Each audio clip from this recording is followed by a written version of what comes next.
Hello everyone, welcome back to the channel.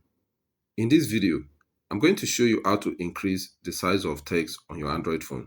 If you look at this one right now, the text is very small. Look at the status bar where it shows the time, the network signal, and the battery level. The text is very small. Also, if I open the settings page, you can see it has very small font.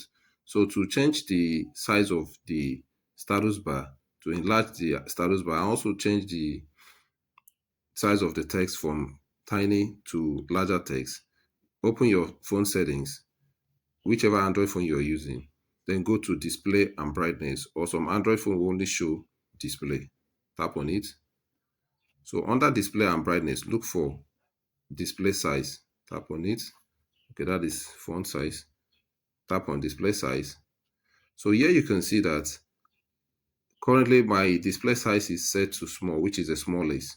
If I select standard, you see the size have been enlarged a little bit. Then if I select large, it displays in a very large and bold size. So this is very good for visually impaired people, and it helps them see their phone screen or their phone text clearly. So you can also see the status bar that the icons have been increased. So that's how to increase the size of your Android phone status bar and the text. Thank you guys for watching. If the video helped you, do well to like the video, and also in case you've not subscribed to the channel, kindly subscribe to the channel so you get notified whenever I drop a new video.